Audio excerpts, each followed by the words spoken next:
Critical hit Punch All Nazis takes place in the early days of World War II and combines high adventure with cosmic horror. All dates, locations, and historical events are thrown out the window in order to create a fun story, so don't put too much thought into historical inaccuracies. All accents are done poorly, but with love, and no disrespect is intended.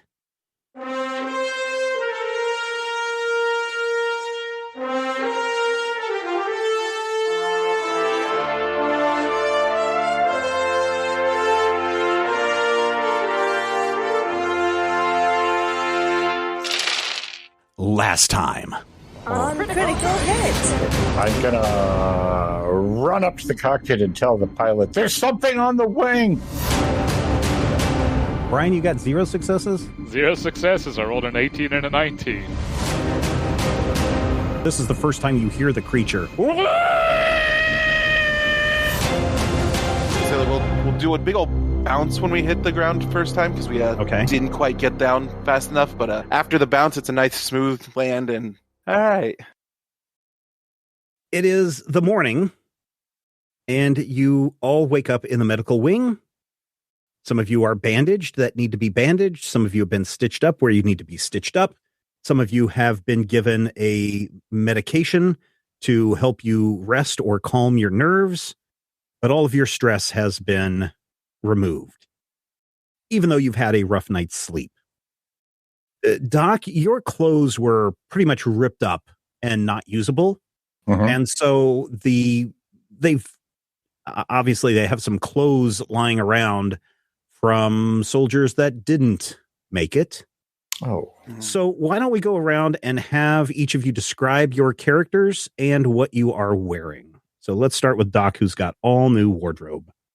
Oh boy, all new wardrobe means pieced together from whatever they can find. So the shoes at least match, and the pants aren't actually part of a uniform, but couldn't, go by. So it's clearly some sort of uniform shirt with insignia removed. Doc is actually probably still pretty wild-eyed. Doc, he would be relatively handsome if he didn't have a kind of general sense of about him. Dark hair. He's tried. He's really tried to get his hair combed back the way that he likes it and glued down, but it's a little bit more of an issue now that we're having these terrible, terrible nightmares.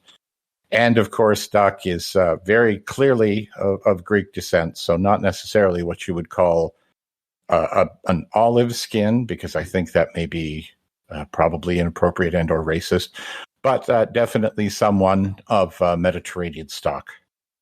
Okay. Rodrigo, tell us about Dutch and what is he doing this morning? Dutch is, he's probably up, getting dressed, combing his hair. Dutch is young. He's, a good enough looking guy, sort of light hazily eyes, black hair, quantum uncertainty on olive skin, and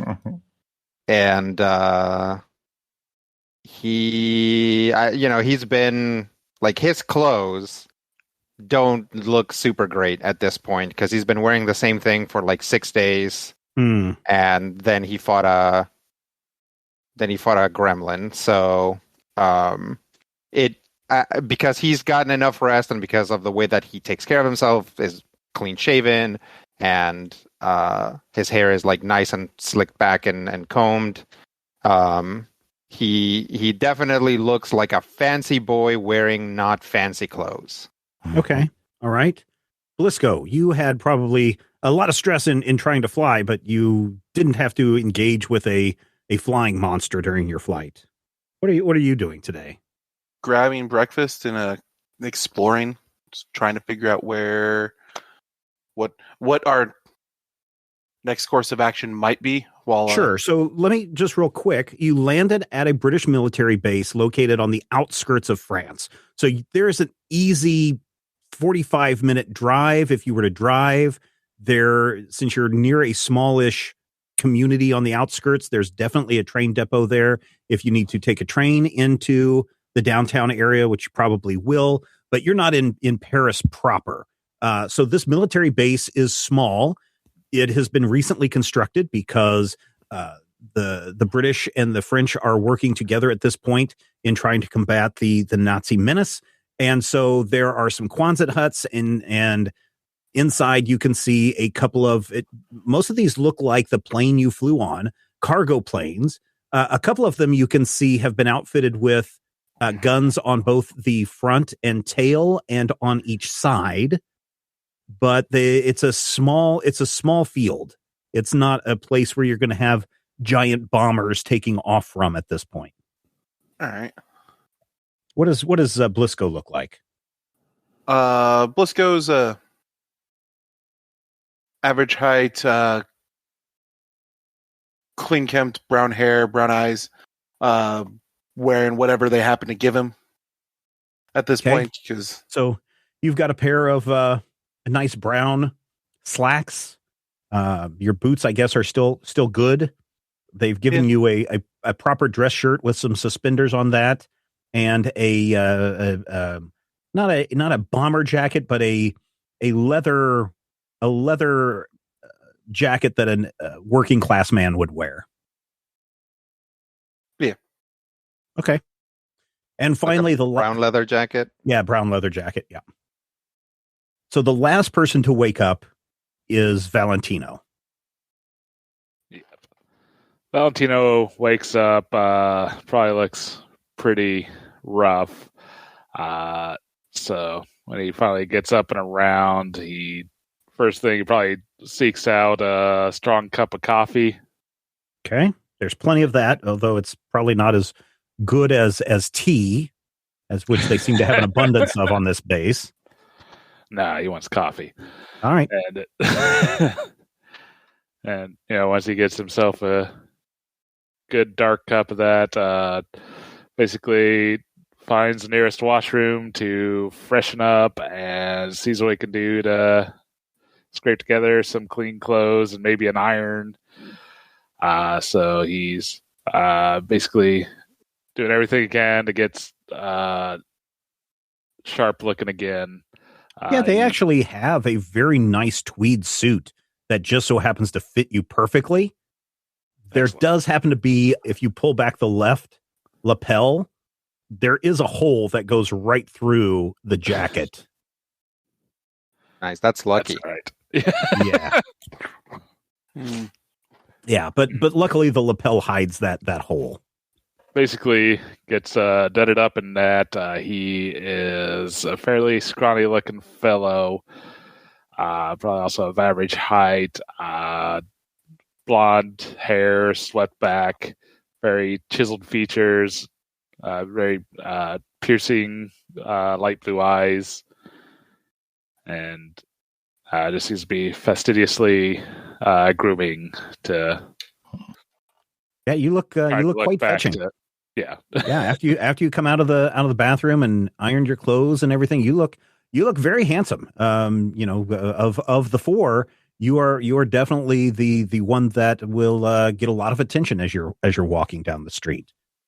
So, Dutch, throughout the night, even though you got sleep, you were awakened multiple times by the high-ranking base commander. Mm-hmm. Who needed information from you, was filling out reports. The pilot was in one of the beds with you. He's not there in the morning when you wake up, but he was asking you questions about what happened. How did the pilot get injured? What was this creature? What did you do to provoke it into attacking you? Mm-hmm. Those kinds of things. So, there's not a whole lot of debriefing that needs to go on. The ranking official treats your group very much like he has made some phone calls and knows that he really doesn't want you on his base much longer than necessary. Mm-hmm. And he's not going to ask any questions except what he needs for his report. But he's definitely somebody who you get the vibe that it's like, the sooner you guys get off my base, the less I'm going to have to worry about more creepy things. Okay. Definitely cooperate. Okay. And once I figure that's what he wants, then basically Dutch will try to get he's not trying to get like stuff out of him, like hey, give me a car or anything like that. Right. Although if they have a car, we take it. So you go and ask for a car. Here's his response. We only have military vehicles here, and my understanding is that your group probably does not want to be seen in military vehicles. Sure. There's a train just about a mile east of here that can take you into Paris. Okay. We'll take a ride to the train station if you can swing it. Oh, yes. All right, I'll go tell everyone. Okay. Where do you find Valentino? Probably wherever the people are congregating to smoke. Okay. So out one of the outbuildings. Yeah. I'll go find him there. Okay. Where do you find Blisco? Probably in the cafeteria. Yeah, still in the cafeteria. This has been a bit of a event. You have how's your appetite? How's your appetite? Blisco's appetite is strong. He didn't take any mental damage. No, he didn't. Not during that one, at least. Yeah. All right, so you're good. You're just brushing it off and just eating heartily. Okay, and then so you get those two, and then you have to go and find Doc. I will look for put off looking personnel to find Doc. There seems to be a long line of them leading you back into the infirmary area. Yeah, where Doc is pestering and kind of doctors. Yeah, pestering doctors as well. About medical stuff. Yep. Oh, you're raiding the place. Oh, in that case, what are you raiding? Not necessarily anything terrible, just seeing if they have like any bandages, any quinine, any I don't know. I mean, they have all this stuff. You will need to if they have some extra. You will need to do an agility plus stealth D2 to see if you are able to abscond with any medical supply. Well, I wasn't going to steal. I was just going to be incredibly annoying and to see if they would give me some supplies to get rid of me. Oh man, you would need to do a will plus persuasion D2 on annoying. I can totally do that. I can be annoying uphill both ways. Yep. Zero successes or not. Yeah, so they're not having any of your stuff. One of the nurses is like, "You do know that these supplies are for our fighting men. And if you take them, one more of our great soldiers might die. We too are fighting men. Please go. Hey, Doc. Please go. We're going. You'd think they could be. They very much want us out of here. Yeah, let's oblige them, I suppose. Always the British. Well, I mean, maybe if you weren't being annoying, maybe they would have given you some stuff. But I've got good news for all of you. We are probably going to stop dealing as much with the British. So the coffee will be better, but I don't think they're going to get any nicer. But I don't mind the tea. Do you need to make any phone calls to either Section M or to the U.S. base? I figured they would get worked up the chain, but something tells me that I should. Okay. A sudden intuition comes upon you. I'll call up the secret number. Number, please. I'll give her the number. Okay. Hello? Yeah. We all went bowling last night, and we couldn't leave because Franklin wanted a turkey. One moment. There's a long pause. You hear clicks and you hear switches flip. Hello, this is the Brigadier. Brigadier, this is Dutch. Oh, Dutch. Have you made it to Paris? Not quite. We ran into some trouble in the air. Trouble? What kind of trouble? We were attacked by a creature, something the locals are nonchalantly calling a gremlin. No, right. Wings, horns, no face? Right. Mm-hmm. That is a night gaunt. Okay. That's a nasty creature. Was it, how big was it? About the size of a tall man. Oh, that was a... Not baby counting the then. wingtips. Yes, that was the infant. That's what we're told. Okay, and were you able to dispatch it? We were. Good. Just got some scratches and scrapes, but everybody's fine. Blisco landed the plane, so... Oh, really? Yes. Fascinating. Um, What is your plan of attack? We're gonna take a train to Paris and go check out. Yeah, it's an address that you have. Yeah, it's an address. That library, I think. Mm-hmm. Yep. Well, actually, it is the National Library of France, is what the address is. Okay.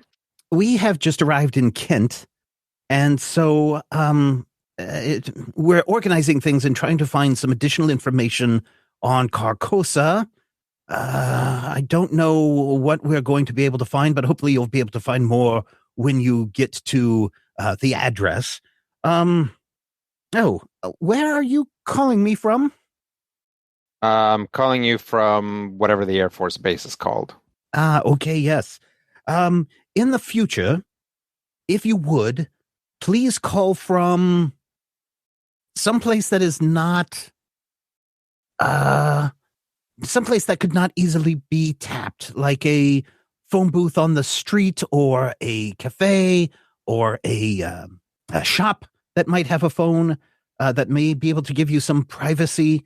But set locations, there's probably a good chance that it could be bugged, that it could be tapped.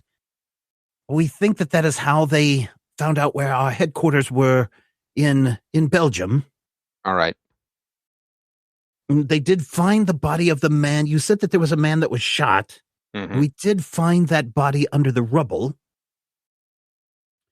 And we were able to identify him as Herman Mittwoch Will. He is a member of the Black Sun. He is also very much like Herr Montauk and Herr Dienstock. But wasn't he shot by someone from the Black Sun? We are still trying to figure that out. We think that there may be, the people here are thinking that there may be a fraction or a fissure in the Black Sun ranks. I see. Well, that's probably why they didn't manage to kill us. Well, we did lose a lot of good people.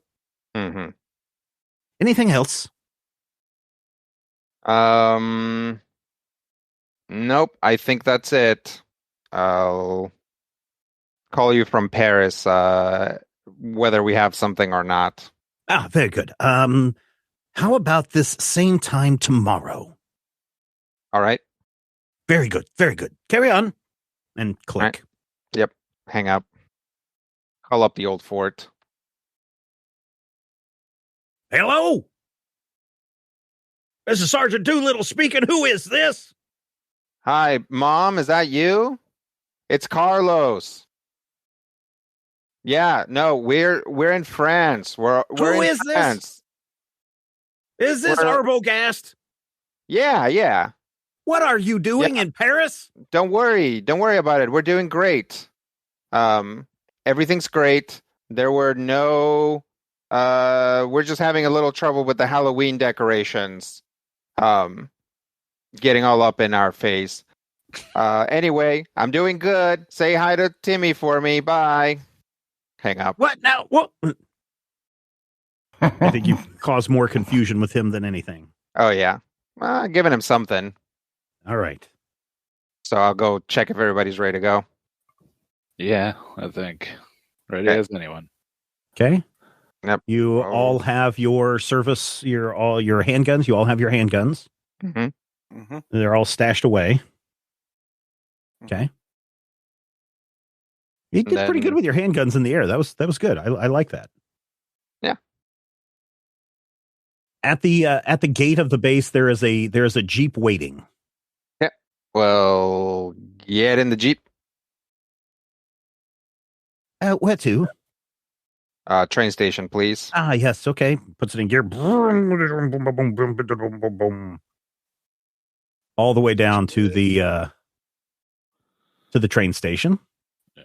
Should we stop maybe a bit outside the train station? Outside the train station? I don't know. But are we going to draw attention to ourselves in a military Jeep? Maybe, I guess. Yep, let's stop brisk walk away from the train station. All right. So he stops a couple of blocks away, gives you a little light wave, U-turns, and drives back to the base. You are standing in a small community on the outskirts of Paris. There is a train station a few blocks away where you can buy a ticket. Each of you can get a ticket and get on the train to Paris. Yep, we'll do that. All right. The 9 a.m. train to Paris is crowded because there are some people that are commuting in. Everyone is reading a newspaper. They're not really paying attention to one another. Everyone's head is down and looking through the paper of what's going on. Some of the headlines, of course, are talking about the Nazi aggression will not stand is one editorial that you read. There is a brief story on the bottom of page 2 that you can see on another fellow's shoulder talking about an incident in Brussels where a blimp, Nazi blimp was seen. There are reports of a bombing in another article that you read in Belgium. Of course, another opinion piece is talking about how the Belgians should not be neutral in this war, but should side with the French. And another one is complaining about how America is not involved with this fight and how dare they not step up. There's probably another article that's like, would it be that big of a deal if the Nazis came and took control of our country? Typical. But it's a very bustly ride, standing room kind of train ride. But eventually you make it into the heart of Paris at the main Paris train station. Again, in Earth D20, it's just called Paris Central. Okay. We'll try to see if there's public transportation to the library. There is. You can get on a bus or a trolley that will take you to the main train to the main library. Now, Valentino, you know this address in this library, correct? Yes. Okay. Do you want to help them along the way? Yeah, absolutely. Point out, it's like, you want to take this road and all that, and pretty much take them there as quickly as we can. Yeah, this, Paris is bustling this early in the morning. People are going about to their jobs. Shopkeepers are opening up in the morning. People are very friendly towards one another. There are women and children who are going shopping or to school. It's a very nice October morning. And then you turn the corner and there in front of you is the National Library of France. It is a building that is multiple stories high, 4 or 5 stories high. It takes up an entire city block. This library is immense. There are 2 entrances, a north entrance and a south entrance that you can enter on, depending on which way you approach the building. Yeah, I mean, whichever one would be. Sure. I'd feel would be closer. You go in, and certainly there is a large circulation desk. How may I help you? We're here to see Antoine. Antoine, what is the last name? Dupre. Antoine Dupre, yes. One moment, and the man leans over to another woman there at the desk, whispers in her ear. She whispers something back. Yes, he is on the third floor. If you would wait just one moment, we'll have him come get you. Very well. So you wait, and So where do you know this guy from?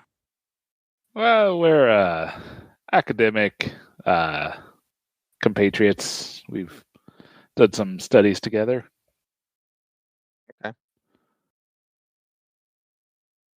a few minutes pass. Antoine still doesn't show up. I'm sorry, I do not know where he is. He hands you a room number. He is third floor, room 317. Yeah, we'll Just go down that way, take the stairs up, turn left, go down, take another stair up, and then turn right, and his office is right there. Thank you very much. All right, fellas, let's head on up. All right.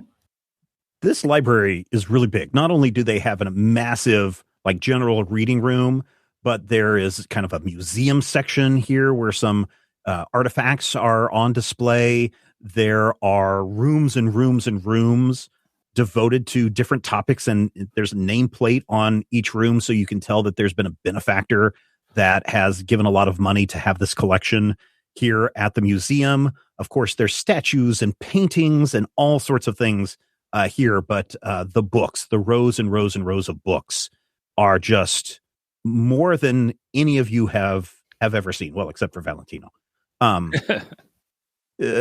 you get up into the second and third floors, you start to get into office administration type stuff, where researchers and other people might be housed here in the library. You arrive at 317. The door is partially open. Bring up a fist, kind of hesitate for a second, and then knock at the open door. Okay. You knock.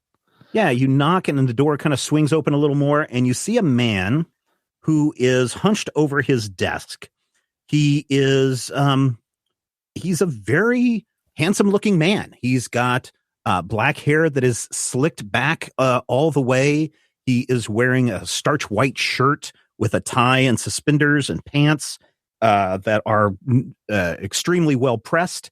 And he's got in his hand, a very brilliant red piece of like chalk or oil chalk. And he's just drawing something on a piece of paper. And he looks up. Oh, yes. Oh, yeah. Nathaniel. Oh, my goodness. And he rushes over to you. Oh, it is so good to see you. And he gives you a kiss on the side of your cheek and the other side of your cheek, and is holding your shoulders. Oh, it is so good to see you. Oh, but you've lost so much weight. Have they not been feeding you? Oh, I eat plenty. Hey, it's good to see you. Hey, I'm here on business. Who are your friends? Yeah, they're compatriots of mine. Is there a quiet place we can talk? Oh, yes. So he goes to each of your friends. Hello. I'm Antoine. He shakes Dutch's hand. Hey, Dutch. It is so nice to meet you. He goes to shake Blisco's hand. Antoine Dupree. Bug eater. He falters for a minute. Yes, any friend of Nathaniel's. Yes. Then he gets to Doc, and he's like, hesitates for a moment. Hello, I'm Antoine. Nice to meet you. I'm Nicholas Elias. Oh, yes. Well, yes, indeed. You said that you had something to talk about, and please come on, all of you, into my office. And he closes the door behind, and he's got his chair and his desk, and of course it looks like there's a lot of research material on the wall behind him. Shelves of little knickknacks and books and tomes that are there, some of them old, some of them new. He does have a couch in his office, and there is one other chair. So there's room for everybody to sit if they like. Absolutely. Before we sit down, if it's all right, I'll look around and see if I recognize any of the stuff that's up and about. As far as the books and stuff? Yeah, I'm looking for the luminary symbol or any of the other symbols that we've seen so far. Insight plus observation. Okay. Difficulty 1.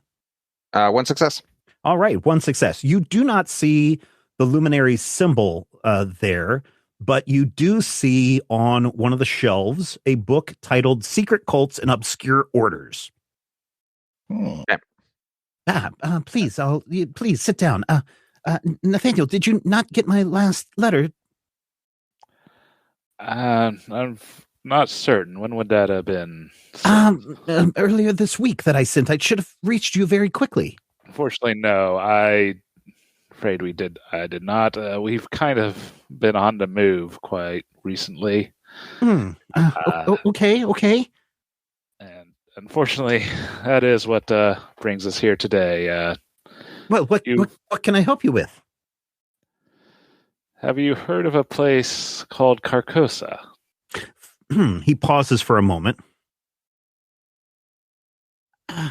You're joking, right? Wish that I were. It's funny that you mentioned that, because an acquaintance of mine is in a production of a play called The King in Yellow, currently taking place down in the theater district.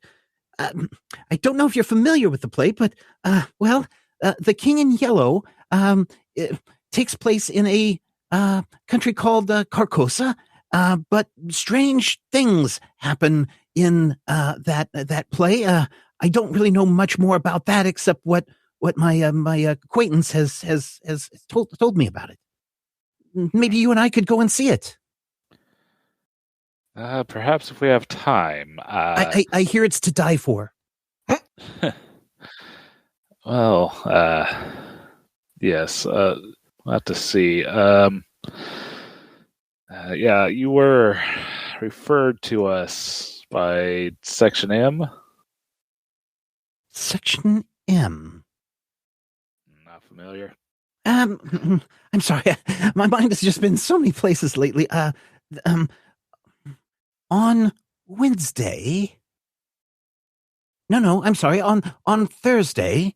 Yes, 3 days ago, I was contacted by somebody who said that they needed some research done about some, I don't know, ancient orders or something like that. Yes. Unfortunately, that does kind of sound like what we've been wrapped up in. Were they specific with what was? No, they said that some people would be coming looking for lots of information, and if I could help them, then I would be compensated. But please don't let Mr. Kane know. It would be very bad if he found out I was doing some stuff on the side, if you know what I mean. Yeah, understandable. Yeah, I think we'll all have to keep this quiet all around, unfortunately. Anybody, not Valentino, can roll me an observation plus insight, difficulty 1. Okay. Oh boy, some insight.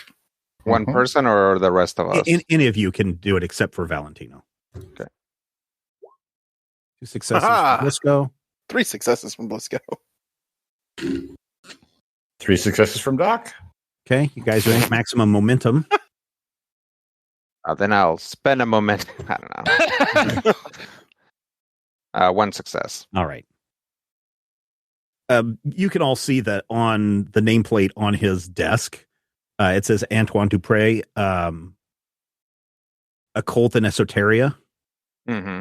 So that probably means he may know more than just secret cults and orders. Dutch will stand up. No, Start Yes. looking at the books on the shelves. Is there something I can help you with? Yeah, I heard a weird rhyme. And how did it go? In the land of the ancients, where the stars align, 8 artifacts of power shall the portal bind. And I'm just gonna scan his face to see if he recognizes it. He starts to recognize. He looks at Nathaniel. Nathaniel, does that first line seem to indicate something with the pyramids? I was kind of wondering something along those lines myself. Yes. One of my friends, colleagues on this floor is into astronomy, and we have lunch a couple of times a week. And he was telling me that there's this strange coincidence that the belt of Orion, the constellation Orion, that the 3 stars in that belt seem to align exactly with the orientation of the Great Pyramids in Egypt. Isn't that amazing? Those Egyptians were smart. What a Yes, they coincidence. were. If you get a chance, I would suggest you check out the Egyptian exhibit at the National Museum. It's fascinating, simply fascinating. Oh, Nathaniel, you and I should go. Yeah, again, hopefully we'll have time before we have to jet off again, but Yes. Fortunately, duty does call. And he's fiddling with this red chalk. Is there any way to tell? Is he getting nervous? Is he trying to push us out? No, he seems completely happy to see you there. He's very excited to share information with you. Okay. He's just a as far weirdo. as maybe he's a little nervous. He may be a little nervous. I think his nervousness is not social. Yes, maybe situational, probably. But the rest of the rhyme, I seem to remember. Excuse me. He walks over to the bookshelf and he pulls off the book that you saw earlier, Secret Cults and Obscure Orders. Mm-hmm. And he starts flipping through it. And he's looking through it, and you may spend a momentum. Let's see, it says each momentum spent to obtain information allows 2 questions to be asked instead of 1. Okay. And he's just flipping through the book. Yeah, a specific question that I might be able to help you with. That rhyme seems very familiar. Yep. I guess if we get a limited amount of questions, let me run this by the panel. Okay. Is there a group that this rhyme is associated with? Ooh. Is that a momentum spend, or are you? I'm asking if you guys think that's a decent question. Yes, I think so. Okay, I'll spend the momentum for that. Okay. So you get 2 questions out of this. Okay. Yes. Oh, Nathaniel, look. It's the luminaries. Yes, I knew this. Yes. Yeah. So the luminaries, as the story goes, there was a man who, let me think. He's looking through the paper. There was a man who was controlling demons and was using the key of Solomon to do that. And there were a group of enlightened ones who fought against him and were able to lock the key of Solomon away. And he's pointing at the book right there, and he's kind of pointing it to the Nathaniel. Look. Yes. We. Unfortunately, I think Jerry has interest in the key. Jerry? Oh! The key of Solomon? I mean, Yes. you do realize that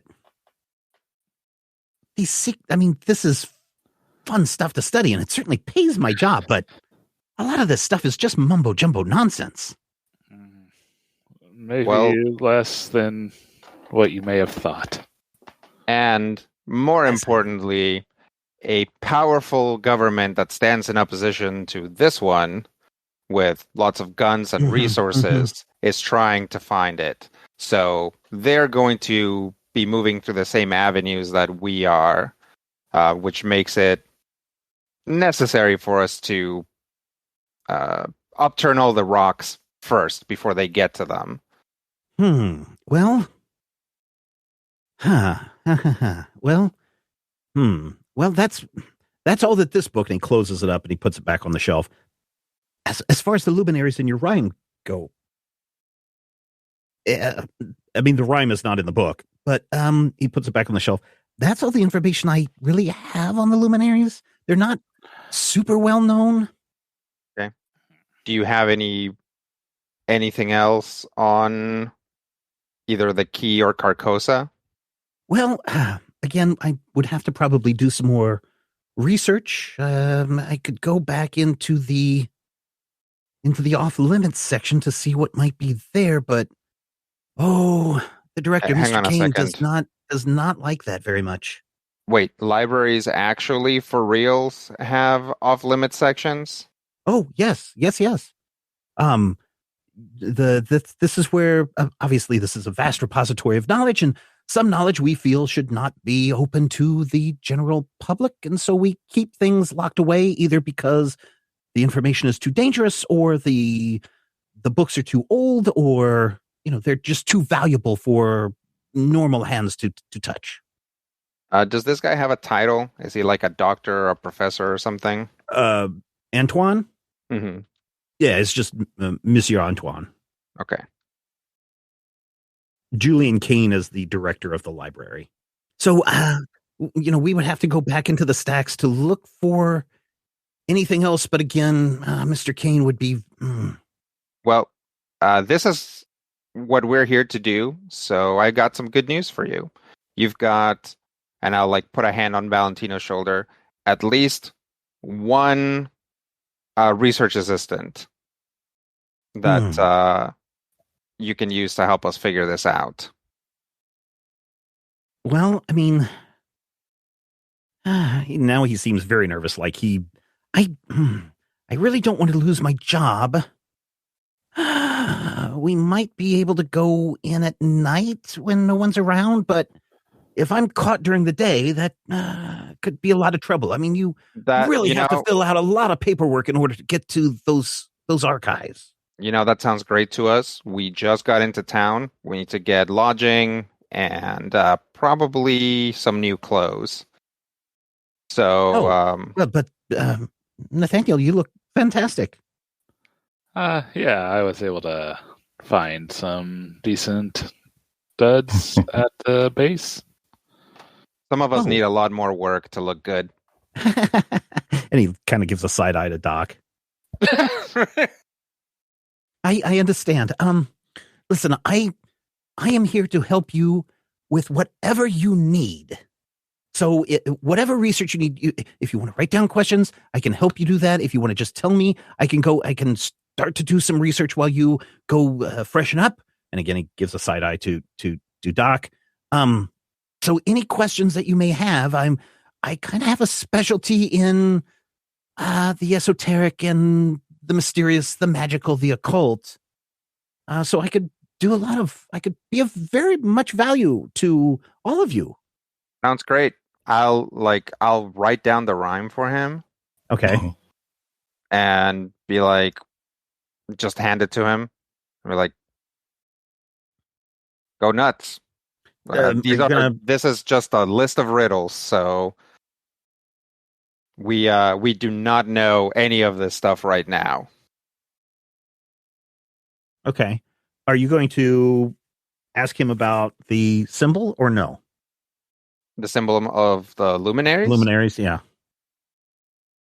I mean, he said that's all he knew about the luminaries, right? And I don't think that he's lying. No, he's not lying. Okay. But sure, I'll show him the symbol.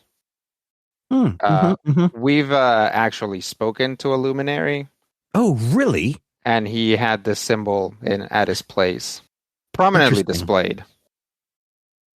Prominently displayed? I think so, wasn't it? No, it was in a lower corner window. I mean, it was in a window. It was in a window, yeah, but it was not prominently displayed like Okay, right it at was the welcome sign or anything like that. sub prominently displayed. Okay. Openly displayed. I would say openly displayed, yes, Okay, but not calling attention to itself. okay. Yeah, I can look into the symbol. I can look into this rhyme. I can look into the luminaries if you like. Is Sounds there great. anything else? And he looks at each of you. Is there anything else you want me to look more on Carcosa? Carcosa would be helpful Yeah. potentially. What about the Black Sun or the Night Wolves, the Nocturne Wolves? He just Could looks at any you of that like, be I have useful? no idea about that. Is there anything else? I mean, Yeah. If you find anything on Carcosa, see if you can research anything about its local fauna, because I feel like we keep running into it. such as what? Shoggoths, night gaunts. Oh, and with that, the minute you say Shoggoths, he perks up. Oh, the history of Shoggoths is so fascinating. He goes over and he grabs another book off the shelf. These creatures are, probably one of the scariest things. As in my research, probably one of the scariest things that I've ever read. These things are, well, they're controlled by mental control. That's how you are supposed to get them to do what you want them to do.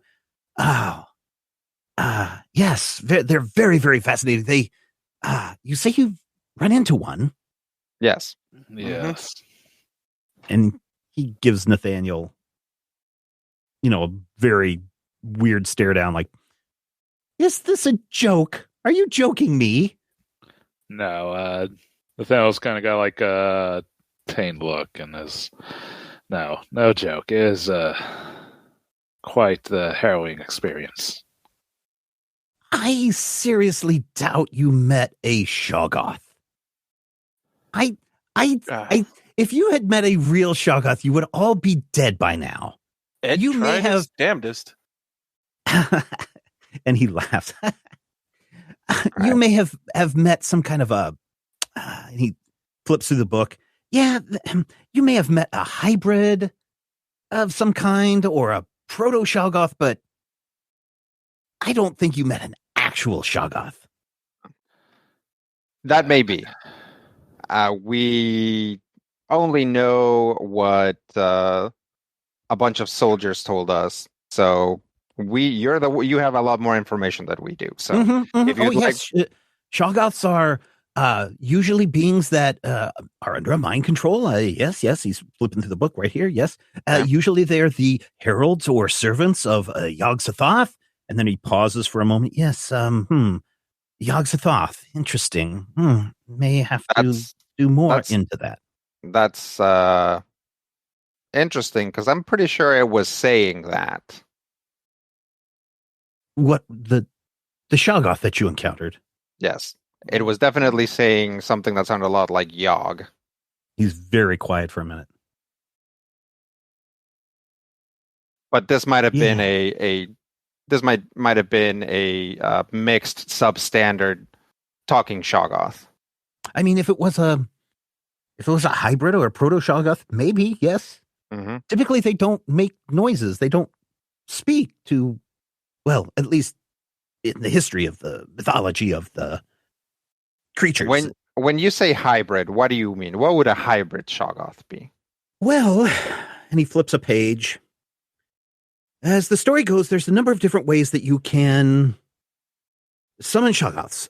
You can summon a Shoggoth through a portal or an opening. That would be the way to bring one here. Or, and really, if a real Shoggoth was loose, it would be mass destruction. The other way that you can, what's the word that I want to use here? You can infuse another creature, usually from a younger age, but not necessarily, and infuse them with the Shoggoth's power or energy and transform them. And his hands go up and he's kind of, gesturing, big and wide, transform them into the giant monstrosity that is a proto-Shoggoth. A creature like a person? A person, an animal, a goat. Yeah. I mean, this thing had a face. Well, they do have face. Mouths and he's starting to talk about mouths and eyeballs, and he stops as soon as you say human face. Human face? Yes. One just fully, mostly intact human face. Along with all the eyeballs and teeth and mouths and stuff. Nathaniel, what have you gotten yourself into? I've kind of been asking myself that every day for the last while. Oh. And now he's really twirling this chalk in his hands, like very rapidly, like, oh my gosh, his mind is thinking and he's twirling. And I think that you are into something maybe very dangerous. And I do need to look around, do some research. Yes. Do you mind if I ask some colleagues about this? Certainly my astronomy friend might be able to shed some light onto the first stanza of this verse. You trust him? Yeah. I mean, he's a friend. I'll look at Valentino.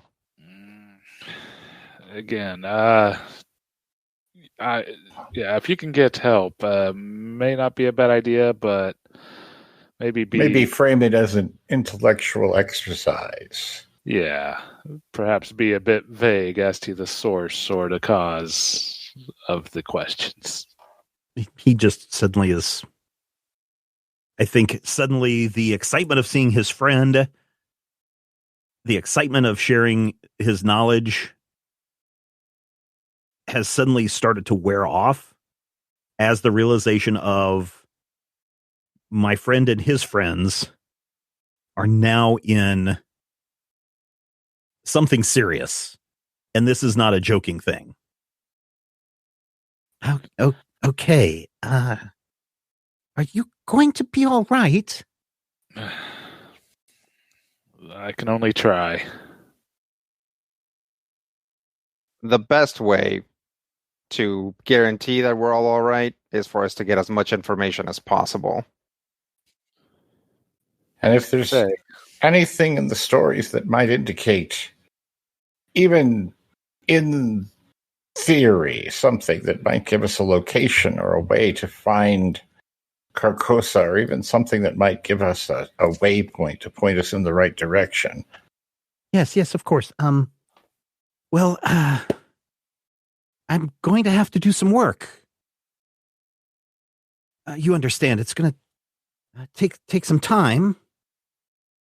Sure. Listen.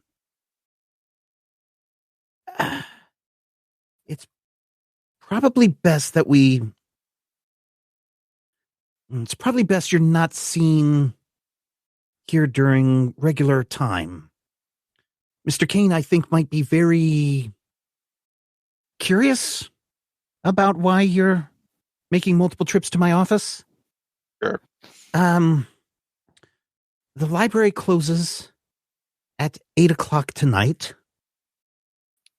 Mr. Kane usually is gone by 9. That will give me time to do some research with the books that I have access to.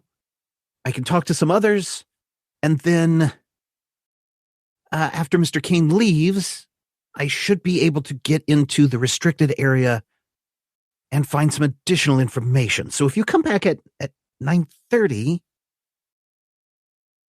I should have some more information for you. Right. There's an employee entrance on Rue Vivienne that you should be able to access. Very well. Please, please be careful. Where are you going? Well, we got to find a place to. We got to find an inn or a hotel or something, Oh, and then we're gonna go get some clothes, probably, and definitely something to eat. oh, Nathaniel, remember Hotel Red Iron? When the first time that we came here? Yes. That would be a fantastic place to stay. And it's not too far away. Yes. Yeah. Let's go there. Okay, well, be safe and getting side eyes, Doc. Clean up and I'll see you tonight. All right, so you all leave? Yep. We memorize him so that when he dies horribly in a scene or two, we can remember him. So you head off, and it's really 5 blocks away. It's not that far away, to the Hotel Red Iron. The Hotel Red Iron is a newish, after the 1860s, building. So that way it has elevators in it. And it is a nice 12 stories tall. It is very decadent. It is, very nice, very upscale. Dutch would probably know of this place, or it would have been on a recommended stay list as you were traveling around Europe. We're gonna be able to afford it. Oh, you have 800 monies. Of course you can afford it. It's only like $5 a night, which again okay. would be a lot of money back then, but Sure. $5 monies a night. Yep. 5 monies per person? Yes, per night. Okay. So that's 20 monies. I mean, unless you 20 double monies a up. night. I mean, you could double up 2 per room. Per room, yeah. We could stay here for 40 nights. That's okay. We don't have to. Yeah, let's double up just for safety anyway. Mm-hmm. Hello, welcome to the Hotel Red Iron. Oh, man. How many will be staying? The 4 of us, but we'll take 2 doubles if you have them. Oh, yes. I have 2 rooms. Please sign the register. He turns the register around. How many nights would you be staying? Now, Stephen, just to double check, this is a person that we're talking to, and not like a fox with like a top hat, right? No, this is the clerk, and you can see the clerk at the hotel, and he's wearing a little badge that says Daniel Maupin or Maupin, Maupin. Maupin. Yeah. Maupin. I will sign under an alias. All right. What is your alias? Alias is John Big Booty. Smith. Yes. John Smallberries. Oh, you're all named John. How quaint. Americans, huh? Hey, we love it. Very well. He turns around. He hands you a key to room 1011 and hands you how I don't know how you guys are booking up, but he hands someone else the key to 1013. I suppose you want connecting rooms? We would like that. Yes, thank you. Very well then. I will take the key to 1013. Welcome to the Hotel Red Iron. A word of caution, though. Do not be out after midnight when the fog rolls in, because things get very dangerous. Okay. Is that dangerous? How?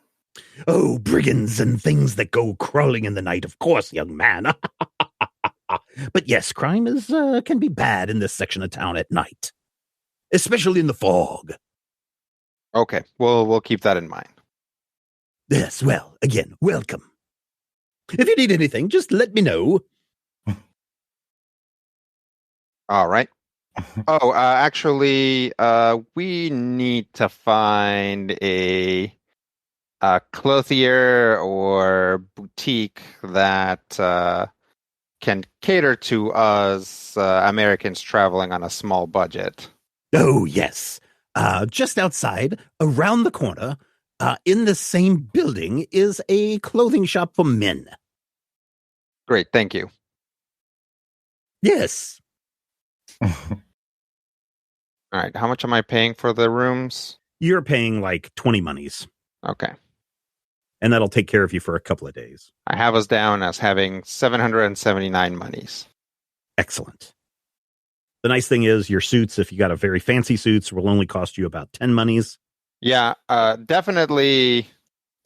It's like Dutch has been thinking about how he wants to go clothes shopping, and then he's like, how am I going to dress myself the way I want to dress myself while dressing these guys the way that they probably want to dress and not feel bad that I'm spending like 2 to 3 times as much money out of our collective stuff. So he's like trying to figure out, he's like, I'm just going to have to like find cheaper stuff and make it work. Or, you know, you don't have to tell them the price tags. Sure. But then I'd be lying to them. You know, I just like It's a bad precedent to set. nobody is like, this is not something like clearly not something that they care about. Right. But like, well, clearly. clothes, Excuse me. clothes is something I think that Valentino cares about his appearance. that's fair, but also everything fits him and looks great, so it doesn't matter. Doc cares about his appearance, but Doc is also one of those guys who sometimes when you're tall and edgy and all, you know. Yeah, I'm sure Armpits Doc and is like elbows. particular about his appearance. Like he probably has clothes that he likes to wear that he thinks look good on him. Sure. All right. It's like, Then let's go to the men's store around the corner and do a fashion montage. makeover. All right, everybody, tell me all the different fashions that you are trying on in this fashion montage. This will be for XP. Oh, What XP, year? What year did you say it was? 1930. It's 1939. Yeah. And so just this men's store, has anything you want. Sure. Just start? It's not like go ahead. The curtain opens. The curtain opens, and Doc walks out. What is Doc wearing? A black frock coat that is clearly not the right size, plaid pants, and a white shirt with really lovely check suspenders. But it just doesn't have the right look. The man that is taking care of you, he is very neat, very tall, very thin, black hair. He's got a kind of an upturned nose, and he has one of those little mustaches Little underneath. mustache. Yeah. Yeah, he's got a little mustache. Around his neck is a tape measure, and he looks at you and he dismisses. No. The curtain opens, and out comes Valentino. Valentino's got himself an ensemble with gray trench coat, ascot, some slacks and shined black shoes. Found himself a good fedora hat. You spin around. The man that's taking care of you looks and he nods. Bravo! The curtain opens, and out comes Blisco. Brightly colored button-down shirt. Like what color? Probably Fuchsia. bright blue. Yeah, Bright blue? go with Okay. fuchsia, yeah. Fuchsia? All right. With simple dark pants or dark more utilitarian pants. And that's it? Just the shirt and the pants? Shirt and the pants, and is the same stuff he's been carrying around with him the entire time, with the gloves and whatnot in his pocket, in the back pocket. Oh, you need a jacket and a hat. Okay. The curtains open, and out comes Dutch. Yeah, Dutch is going to be wearing a brown slacks and matching sport coat and matching vest, white shirt underneath with a white tie, and a nice. It's like kind of like those it's not like a carnival barker hat. It's like that serious. Yeah, it's like that, maybe more like a Panama hat. Is that like something like that? Okay. Something that, if he takes the jacket off is a little breezy. Obviously, a pocket kerchief to go with it, and set off over there. He definitely has a couple more shirts and ties that match. Aha, Monsieur Smallberries, very good choice. Thank you, thank you. Curtain opens, and out steps Doc. Doc has now found a blue velvet suit, matching No blue velvet suit with a white frilly shirt. Curtain closes. Valentino next costume. You suck. It's fashion, man. Probably has picked out something more sporting, white slacks and shirt with blue jacket. Yeah, I think that's about it. He walks over to you, takes a measure of your shoulders, and then he starts patting down your chest and feeling around your waist. I will need to let a little bit out here so you can carry your weapon. Yeah, good call. Curtain opens and out comes Blisco. Same top and pants as previously, but now Blisco's trying to mimic the way that Dutch dressed because Dutch got immediate approval. And he clearly sees that Dutch is figuring as fashion forward. And so has a vest and jacket and the same style of hat with a slightly different coloring. You will blend into the crowd perfectly. Oh, Curtain good. opens. Doc comes out. Okay. Not velvet this time, but definitely maroon. A maroon three-piece You suit. cut back. This is the part where you cut to the clothier and he's just tapping his forehead and shaking his head. Doc goes back behind the curtain. Curtain opens and out comes Valentino, or out comes Dutch. Dutch is wearing a button-up blue shirt that has the it's short sleeves, but the sleeves are like rolled back, and a pair of, I guess, like long shorts, along with some nice socks and some, I don't know what are like good shoes for that, like loafers. Long shorts, like describe long shorts. Shorts like down to the knee. Okay, it's a little chilly for October, but the clothier kind of nods his head back and forth. You'll definitely get some looks. I saw it in the pulps. You definitely will get some looks. Curtain closes. Curtain opens. Out comes Doc. Okay. This time I know what you got. Like everybody, we cut to this really exaggerated fisheye wide shot of everybody. In the center is the clothier, and next to him is his female assistant, and then on either side is Valentino and Dutch and Blisco, and everybody's just kind of all leaning in, like waiting to see what Doc wears emerging. Okay. Are you ready? Everybody's on the edge of their seat in anticipation. This is like the big climax of our musical clothing montage. White dress shirt, cream sweater, like a V-neck sweater, under a frock coat, a tan frock coat with like red piping, striped pants, and a Panama hat. Yeah. The crowd erupts. Woo! And the musical montage ends as you all go back into the hotel carrying your packages. Yes, they're very tall packages. Every piece of clothing is tied up in their own box. So I know that seems ridiculous, but every shirt has its own box. Every jacket has its own box. Yeah. Everything has its own box. So each of you is carrying a pile of boxes. So it is a little hard to see as you're navigating towards the elevator to go up to your room. So you're standing around outside the elevator. You go ding, the elevator door opens. A couple of people you can't really see brush past you. You all go into the elevator, and as the elevator door is closing, you hear, yeah, Herr Montag. And the door closes, and that's where we're going to end this episode.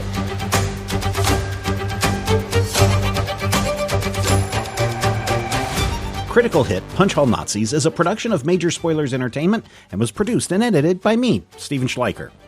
You can get a behind-the-scenes making of this episode when you check out the GM Roundtable Octoon Cthulhu Edition at our Patreon page, patreon.com/majorspoilers.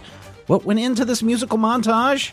Oh, you can find out when you check it out at patreon.com/majorspoilers.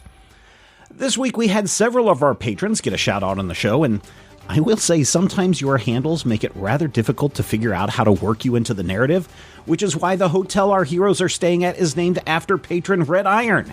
And if you like the hotel clerk, you can thank Danielle Maupon for that. If you'd like your name to appear as an NPC in future episodes of Critical Hit, become one of our associate producers at patreon.com/majorspoilers. We have a lot of adventure to get through, and the list of patrons is getting longer, and this is your chance to immortalize yourself in our adventures. Don't forget, we need you. We need you to record yourself doing your best on Critical Hit. Send it to us at podcast@majorspoilers.com. It'll take you just a minute, and your voice will join the growing chorus of fans you heard at the beginning of the show. Listen, you don't have to be a patron to send in your recording, and we hope you do it soon.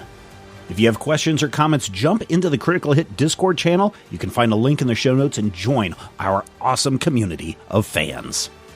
Thanks so much for listening, and here's hoping all of your dice rolls are critical hits.